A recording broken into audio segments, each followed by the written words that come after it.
Chapter 1962, Deep Sea Captive. Those sponge balls also flew towards them. The two of them were relatively small and were able to dodge and counterattack nimbly. And those sponge balls seemed to have no defense at all.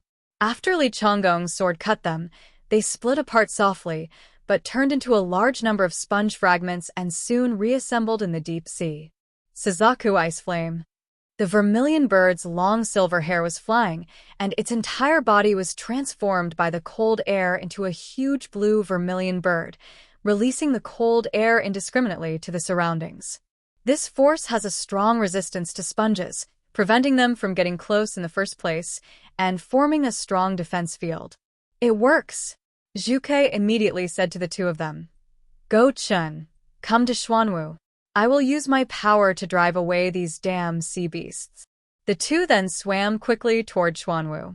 Zhuke immediately mobilized his cold air to attack the sponge on Xuanwu's body that was already tens of meters thick.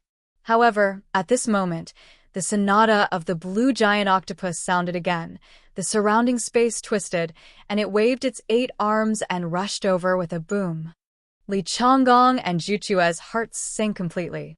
If the three of them joined forces to deal with a deep-sea monster, they would still have a certain advantage. But how to deal with both ends?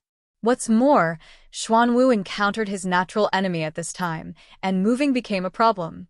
The giant octopus played an ugly sonata, causing the space to distort. There seemed to be a burst of hair-raising laughter coming from the ocean. It was the strange sound caused by countless yellow sponges rushing along the ocean current. Oh no! Li Chonggong swung his sword with all his might, but being in the deep sea slowed down his swinging speed greatly. But even if his sword was faster, how could it break up so much soft sea surface? Suzaku was also trying his best to use his abilities to fight against the invasion of the sponge, but the giant octopus attacked them from the side from time to time. Soon, Li Chonggong and Zhuke could no longer hold on, and their bodies were tightly wrapped by the sponge. The giant octopus grabbed 3 sponge clumps with its arms and dragged them to the bottom of the ocean. The underwater volcano was still spewing magma, and the huge volcanic tree stood there, absorbing nutrients from the volcano and growing golden fruits, as dazzling as the sun. The Devil's Eye, the sealed place. The human coalition's team was completely defeated. At the critical moment, each alien unit could only gather most of the aliens in its own camp, and they were scattered everywhere with the emergence of time and space turbulence. The most important thing for them right now is to find other people first and then decide what to do next. In addition, they also need to find out the culprit who attacked Zhang Yi and caused the team's collapse.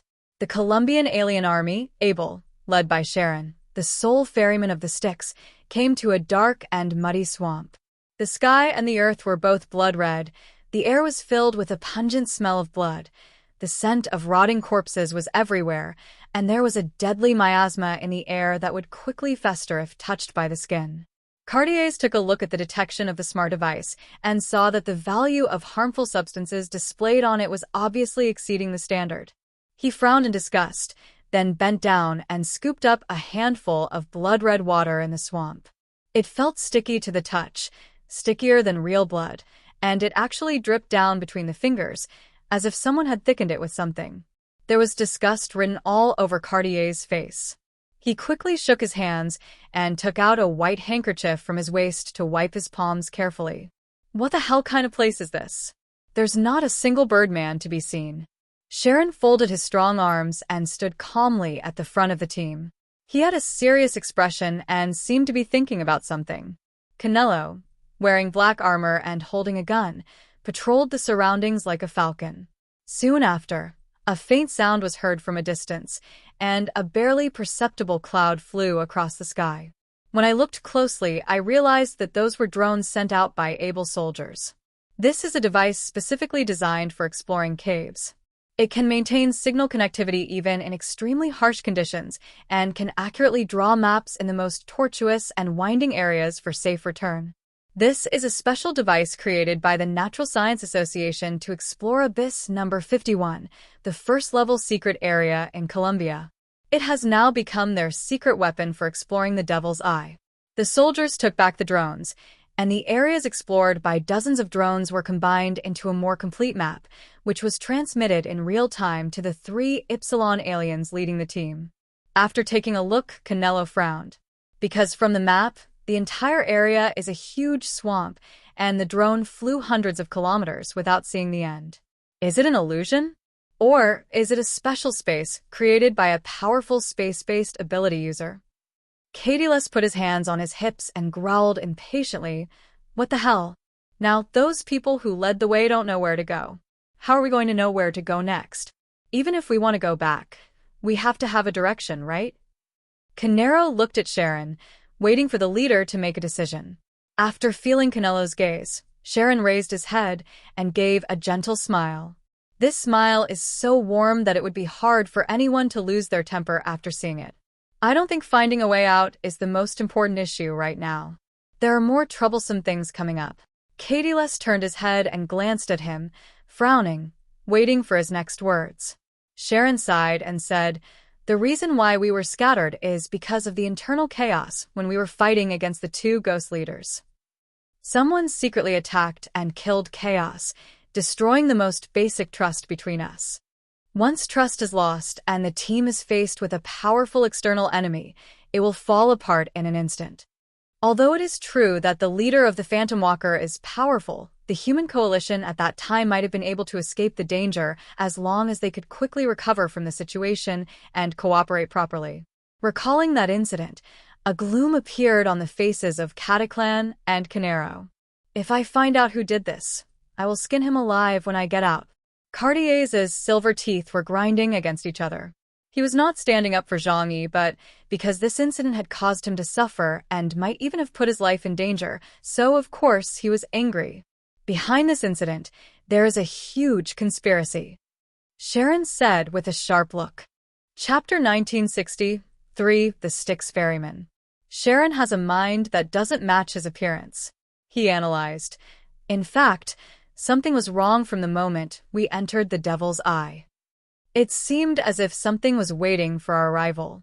Therefore, we were successively besieged by the Bronze Pillar Formation, the Phantom Leader, and the Phantom Walker Army.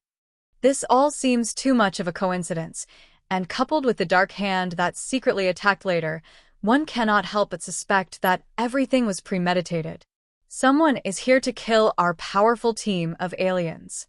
This analysis made Cartier's open his mouth and look thoughtful. Canero even had goosebumps on his arms. "You mean someone wants to kill us all here? And that person knows we will come here?" Sharon said, "Don't forget. The Ao family once said that there are also humans who are willing to become ghost walkers after they have fallen. They choose to be their slaves because they are afraid of the power of the Druck family. I think this person may have already appeared, and that person is in our team." A chill ran down the backs of Cartier's and Canero. If that were the case, it would be horrible, because you can never be sure who are the humans and who are the ghosts among those seemingly human fellows around you. They quickly analyzed in their minds who the traitor was. It would be fine if you don't think about it, but once you think about it, you will feel that everyone is a suspect. The organizer of this action is the Junjing Church. Although they claim to be the mortal enemy of the devil of hell, according to their mythology, isn't Lucifer himself a fallen angel? The Ao family has lived on this land for generations. They are the key to our entry into the Devil's Eye. I always feel that those guys don't look like good people. Maybe they have already betrayed their beliefs. Oh, and Chaos. Maybe he staged the attack himself. Several people talked about it, but felt that no one could be trusted. Sharon looked at Cartoletti and Canero and sighed imperceptibly. It is not a bad thing to be skeptical, but it is not a good thing if you cannot keep your mind cool when you encounter danger. First of all, we can rule out the Chaos team as a suspect, Sharon said confidently. Based on the situation at the time, if Chaos really wanted to kill us, he could have waited until we were depleted of a large amount of combat power by the Bronze Pillar Formation and then pretended to come and save us. It's even questionable whether we can escape from that formation without their help. Moreover, according to the information we have obtained, he has entered the final area after the Light Gate. Such a person is very likely to have obtained the relics of the great god-level civilization. There is no need for him to surrender to the barbaric Drucker. And Olib, it's even less likely that he's the traitor. Sharon was even more certain of this. He is a devout Christian who is too devout to be devoted to the devil. The influence of the Junjing sect is extremely far-reaching. More than half of the people in Colombia believe in the teachings of this sect. Perhaps they did not have much devotion to Pope Alexander X, but they had firm faith in the Pope and the cardinals. Because people with delusional thoughts cannot enter Vatican, which gathers the faith of hundreds of millions of believers from all over the world. Canero said, "In this case, the traitor can only be one of the other few people." Caudillaise curled his lips and said, "I still think that the indigenous African troops are worthy of suspicion." Sharon waved his hand. "It doesn't necessarily mean there's a traitor among us humans. It's possible that there's some special ability in the phantom territory that's interfering with our judgment and making us suspicious of each other. If we think about it in a bigger picture, there may be other underground civilizations coming here as well. After all, the revival of Mammon will make all the hidden underground civilizations in the world uneasy." Caudillaise spread his hands and said, "So what should we do next? Now, even the guide is gone. We have to find a way first, and then leave this damn place. This place is so huge. It is a space created by Mammon's dream, almost indistinguishable from the real world. After reaching the level of Druk Titan, the abilities they can display are close to those of the creator Kagago. They can create a new independent world. The only thing they cannot do is to create spiritual life. According to conventional methods, they will never be able to leave this place, and will be restricted here forever." Sharon looked at the sticky, blood-like substance in the swamp beneath his feet, took a deep breath, then looked at Caudillaise and the others with a gentle smile. "If this is really a world created by the devil's dreams, then perhaps I can find a way out." Sharon said this, raising his strong right arm and clenching his right fingers. A black smoke condensed from his palm and then turned into a long oar. He was wearing a long black cloak, and blood-colored water droplets rippled under his feet. Black mist surged, forming a small black boat under his feet. He began to row the oars and murmured a song under his breath. The 100th coffin floated up from the gray fog. "I counted your ribs, and that was the 7th icicle." The bony hands clenched the faded pupils. "See, chains of frost are entwined about the stars. When the tide overflows the 3rd bridge of the dead, under the ice lie unspoken vows. I drank up all the remaining warmth of farewell. Carve my name into your empty chest. The ferryman does not need a name. Only remember the eternal sigh and echo. When the last star fell into the bottom of the boat, we will drown before dawn." As Sharon chanted, ripples appeared beneath the ship and spread out in all directions. A bloody river appeared under Karen's body, extending from in front of him, winding in one direction and extending endlessly into the distance. "Come with me." Karen's voice was low. He gently paddled the boat, and the boat sailed leisurely into the distance. Caudillaise and others hurriedly followed him and headed towards the distant place.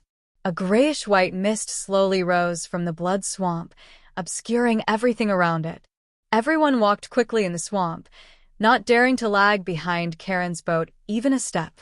The field of vision was completely blocked and the high-tech equipment almost completely failed. They could only choose to follow the leader. Abel's soldiers trod across the swamp, marching in unison. But suddenly, a huge skeleton hand stretched out from the depths of the swamp, suddenly emerged from the ground, grabbed the ankle of an Abel soldier, and then pulled him into the depths. Dear viewers, thanks for staying with me. We'll try to get you more updates. Please like and subscribe and share the video with your friends. Love you all.